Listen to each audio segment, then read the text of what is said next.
അവരവരുടെ വസ്ത്രശൈലിയെ സ്വീകരിക്കുമ്പോ അത് രാജ്യവിരോധമായോ അല്ലെങ്കിൽ വിദ്യാലയത്തിൽ പറ്റാത്തതായോ എഴുതി തള്ളുമ്പോ കള്ളുകുടിക്കുന്ന കുട്ടികൾ പഠിച്ചുകൊണ്ടിരിക്കുന്ന കലാലയങ്ങളുള്ള നാടാണിത്. വേശ്യാലയത്തിന് സമാനമായി വൃത്തിഹീനതകൾ നടന്നുകൊണ്ടിരിക്കുന്ന കലാലയ പശ്ചാത്തലമുള്ള രാജ്യമാണിത്. കേരളത്തിൽ ഏറ്റവും കൂടുതൽ ഗർഭനിരോധന ഉറകൾ വിറ്റഴിക്കപ്പെടുന്നത് അല്ലെങ്കിൽ ഉൽപ്പന്നങ്ങൾ വിറ്റഴിക്കപ്പെടുന്നത് തിരുവനന്തപുരം ജില്ലയിലെ ഒരു ആർട്സ് കോളേജിലാണെന്ന് സർവേ വന്ന കേരളത്തിലാണ് നാം ജീവിച്ചുകൊണ്ടിരിക്കുന്നത്. കൗമാരകാല ഭ്രൂണഹത്യകൾ പെരുകിക്കൊണ്ടിരിക്കുന്ന ഹയർ സെക്കൻഡറി വിദ്യാഭ്യാസ പശ്ചാത്തലമുള്ള രാജ്യത്താണ് ഞാൻ സംസാരിച്ചു കൊണ്ടിരിക്കുന്നത്. പക്ഷേ നമ്മുടെ കുട്ടികൾ വൃത്തിഹീനതകളിലേക്ക് പോയാലും ബ്ലൂ ഫിലിമുകളിലേക്ക് പോയാലും ഒരുപാട് അനാശാസ്യ പ്രവണതയിലേക്ക് പോയാലും യാതൊരു തലവേദനയുമില്ലാത്ത ഇവിടുത്തെ എഴുത്തുകാരും അല്ലെങ്കിൽ കുത്തക മാധ്യമങ്ങളുമെല്ലാം ഒരു മുസ്ലിം പെൺകുട്ടി മക്കനെയും വിട്ടുകൊണ്ട് ആലപ്പുഴയില് വിദ്യാലയത്തിലേക്കോ തിരുവനന്തപുരത്തെ സ്കൂളിലേക്കോ പോയാൽ അത് രാജ്യവിരോധമായോ ആഗോള ഭീകരതയുടെ ഭാഗമായോ അവതരിപ്പിക്കപ്പെടുന്നതിന്റെ മനഃശാസ്ത്രവും സാമൂഹ്യശാസ്ത്രവുമാണ് നാം പഠിക്കേണ്ടത്. ഇത് പറയുമ്പോ ഞാൻ ഒരു മുസ്ലിമായതുകൊണ്ട് മുസ്ലിങ്ങളുടെ വേഷത്തിന് വേണ്ടി അവകാശപ്പെടുന്നു എന്ന് നിങ്ങൾ ഒരുപക്ഷെ ചിന്തിച്ചേക്കാം. ഒരു ഭാഗത്ത് ആ യാഥാർത്ഥ്യത്തെ ഞാൻ മറക്കുന്നില്ല. പക്ഷേ 1789 രൂപപ്പെട്ട ഫ്രാൻസ് എന്ന് പറയുന്ന രാജ്യം 1/2 കോടിയോളം മുസ്ലിങ്ങൾ ജീവിച്ചുകൊണ്ടിരിക്കുന്ന ഒരു രാജ്യമാണ്. അവിടെ 1900 ആളുകൾ നിഷ്കർഷിതമായും അതുപോലെ തന്നെ ആയിരങ്ങൾ മാത്രം ചുരുങ്ങുന്ന സഹോദരിമാരാണ് അവിടെ മക്കന ധരിച്ചുകൊണ്ട് ജീവിക്കുന്നത്. ഏകദേശം 1/2 കോടിയോളം മുസ്ലിങ്ങൾ വസിക്കുന്ന ഫ്രാൻസ് എന്ന് പറയുന്ന രാജ്യത്തിലെ ആയിരക്കണക്കിന് പെൺകൊടികൾ മാത്രം മക്കന ധരിക്കുമ്പോ അതിനെതിരെ ശക്തമായി തീരുമാനമെടുക്കാനാണ് ഗവൺമെന്റ് പാർലമെന്റ് കൂടുന്നത് എന്ന് വരുമ്പോ ഈ മക്കന പ്രശ്നത്തെ എത്ര ഗൗരവതരമായിട്ടാണ് ഓരോ രാജ്യങ്ങളും വിലയിരുത്തുന്നത് എന്ന് നാം പഠിക്കേണ്ടതുണ്ട്. ആംനസ്റ്റി ഇന്റർനാഷണലും ഹ്യൂമൻ റൈറ്റ്സ് വാച്ചും ഈ വിഷയത്തെ എങ്ങനെയാണ് വിലയിരുത്തിയത് എന്ന് നാം പഠിക്കേണ്ടതുണ്ട്. കാരണം ഇസ്ലാം എന്ന് പറയുന്ന ആഗോളതലത്തിൽ ഏറ്റവും ശ്രദ്ധേയമായ ഒരു മതം, ആ മതം പുലർത്തിപ്പോരുന്ന ഒരു ആചാരത്തെയും അനുഷ്ഠാനത്തെയും സംസ്കാരത്തെയും കേവലമായ ഒരു കാടത്തമായി അവതരിപ്പിക്കുകയാണോ വേണ്ടത്, അല്ല വസ്തുതാപരമായി വിലയിരുത്തുകയാണോ എന്ന് വ്യക്തമായി പഠിക്കേണ്ട സാഹചര്യത്തിലാണ് ഞാനൊരു കാര്യം ഓർമ്മപ്പെടുത്തുന്നത്.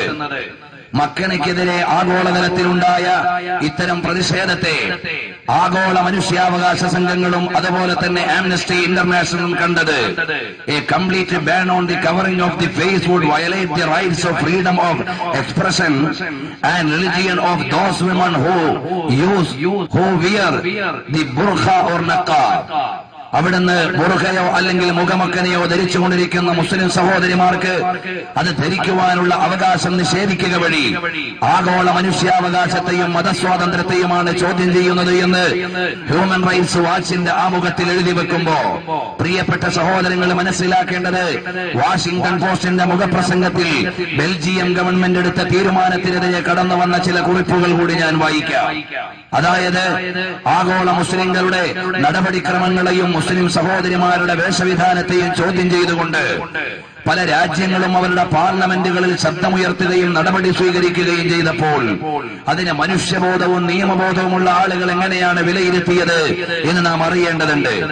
അപ്പൊ ബെൽജിയൻ ഗവൺമെന്റിന്റെ തീരുമാനത്തിനെതിരെ വാഷിംഗ്ടൺ പോസ്റ്റിൽ വന്ന ലേഖനത്തിന്റെ മുഖപ്രസംഗത്തിൽ കാണാം, they are violating fundamental rights to free expression and religious freedom.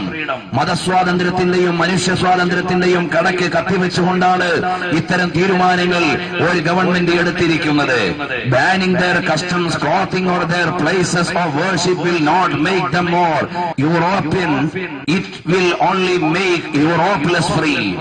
അവിടുന്ന് ഇത്തരം നടപടികൾ സ്വീകരിക്കുക വഴി അഥവാ മുസ്ലിങ്ങളുടെയോ മറ്റേതെങ്കിലും സംസ്കാരങ്ങളുടെയോ ശൈലികളെയോ ഭാവങ്ങളെയോ നിഷേധിക്കുക വഴി ലോകത്തെ മുഴുവനും യൂറോപ്പിലേക്ക് വലിച്ചു കെട്ടാമെന്ന് വിചാരിച്ചാൽ യൂറോപ്പിനെതിരെയുള്ള വിപ്ലവമാണ് അഭിമുഖീകരിക്കേണ്ടി വരിക എന്ന് വാഷിംഗ്ടൺ പോസ്റ്റ് പറയുമ്പോ പ്രിയപ്പെട്ട സഹോദരങ്ങൾ മനസ്സിലാക്കേണ്ടത് ഈ ഒരു വിവാദത്തെ മാത്രം ചുറ്റിപ്പറ്റിയിട്ട് ആഗോളതലത്തിൽ മുസ്ലിം സമുദായത്തെ ഒരു ഭാഗത്തിരുത്താമെന്ന് വിചാരിക്കുന്ന ആളുകളാണ് യഥാർത്ഥത്തിൽ മക്കനെതിരെയുള്ള വിവാദങ്ങൾ കൊണ്ടുവരുന്നത്. ഒരു യാഥാർത്ഥ്യം കൂടി ഇവിടെ നാം മനസ്സിലാക്കണം. കേരളത്തിലുടനീളം ഇന്ന് വരെ മക്കന വിവാദവും തൊപ്പി വിവാദവും ഉണ്ടായ സ്കൂളുകളെ കുറിച്ച് നാം പഠിക്കണം. ആ സ്കൂളുകൾ പരിശോധിച്ചു നോക്കിയാൽ കൂടുതലും കന്യാസ്ത്രീമാര് അധ്യാപനം നടത്തുന്ന വിദ്യാലയങ്ങളാണ് എന്ന് നമുക്ക് തിരിച്ചറിയാൻ കഴിയും.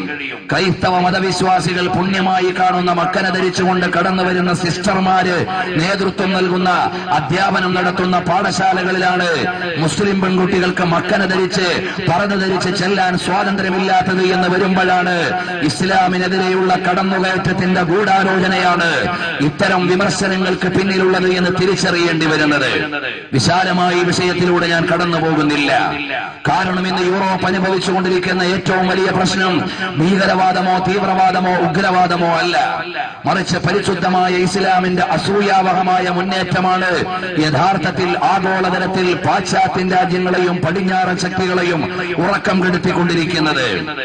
അതിന്റെ ഒരു തുടർച്ചയാണ് നബി സല്ലല്ലാഹു അലൈഹി വആലിഹി വഅസ്ഹാബിഹി വസല്ലമ തങ്ങളെയും അവിടുത്തെ മഹനീയമായ ദർശനങ്ങളെയും എല്ലാം അവമതിക്കുവാനുള്ള പശ്ചാത്തലത്തിലേക്ക് എത്തിച്ചേർന്നത് എന്ന് നമുക്ക് മനസ്സിലാക്കാൻ കഴിയും. കാരണം UK-ൽ 1990-ൽ 12% മുസ്ലിംകൾ മാത്രമായിരുന്നു ഉണ്ടായിരുന്നത്. എന്നാൽ 2000 ആയപ്പോഴേക്ക് 20% മുസ്ലിംകളായി മാറി. ആ വിഷയങ്ങളെ മുഴുവനും വിലയിരുത്തിയ UK ഫ്രീ തിങ്കർ എന്ന് പറയുന്ന മാഗസിന്റെ എഡിറ്ററായ ഡേവിഡ് ട്രൈബ് അദ്ദേഹം എഴുതി വെച്ചു, 2010 ആകുമ്പോഴേക്ക് അല്ലെങ്കിൽ 21-ാം നൂറ്റാണ്ടിന്റെ പരിസമാപ്തിയാകുമ്പോഴേക്ക് ഇസ്ലാമിന്റെ യുഗപ്പിറവിയാണ് കടന്നു വരാൻ പോകുന്നത്. കാരണം പടിഞ്ഞാറൻ രാജ്യങ്ങളിൽ മുഴുവനും അസൂയാവഹമായി ഇസ്ലാമിക ചിഹ്നങ്ങളും ഇസ്ലാമിക വിശ്വാസികളും അധികരിച്ചുകൊണ്ടിരിക്കുകയാണ്. അമേരിക്കയിൽ ഏകദേശം 2% മുസ്ലിങ്ങളായി, അവിടുന്ന് ഭൂരിപക്ഷ മുസ്ലിങ്ങളായി അധികരിച്ചുകൊണ്ടിരിക്കുകയാണ്.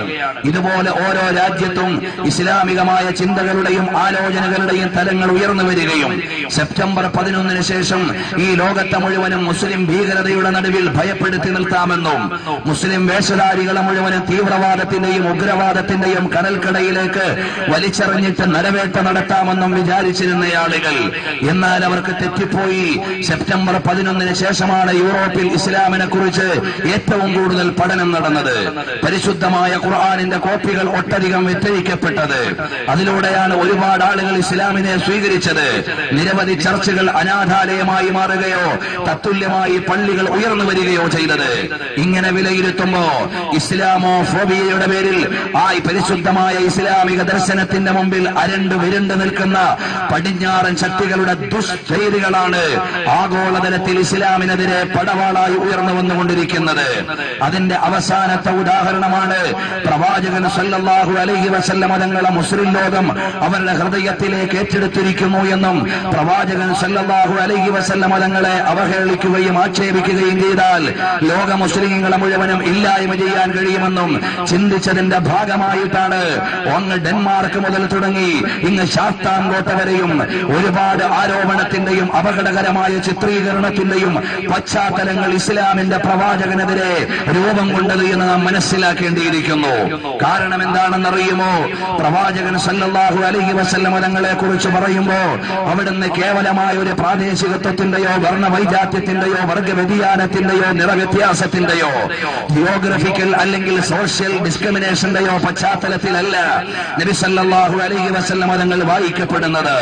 Mercy of the humanity or mercy of the world എന്ന് യൂണിവേഴ്സ് എന്ന് വിളിച്ചു പറയപ്പെടുന്ന നബി സല്ലല്ലാഹു അലൈഹി വസല്ലമ തങ്ങളെ മാനവികതയുടെയും ലോകത്തിന്റെയും കാരുണ്യത്തിന്റെ മഹനീയ ഉദാഹരണമായി അവതരിപ്പിക്കപ്പെടുമ്പോ വേദപുസ്തകത്തിന്റെയും സമാധാന സന്ദേശത്തിന്റെയും കോടിക്കണക്കിന് കോപ്പികൾ കേരളത്തിന്റെ കുഗ്രാമങ്ങളിലടക്കം വിറ്റഴിച്ചിട്ടും വിശുദ്ധ വിശ്വാസികളായി ഒരുപാട് ആളുകളെ കിട്ടിയിട്ടില്ല എന്ന ദുഃഖത്തിൽ നിന്നാണ് പ്രവാചകൻ സല്ലല്ലാഹു അലൈഹി വആലിഹി വഅസ്ഹാബിഹി വസല്ലമ തങ്ങൾക്കെതിരെ അല്ലെങ്കിൽ പരിശുദ്ധരായ ഇസ്ലാമിന്റെ പ്രവാചകനെതിരെ ഇത്തരം ആരോപണങ്ങളുമായി കടന്നു വരുന്നത്.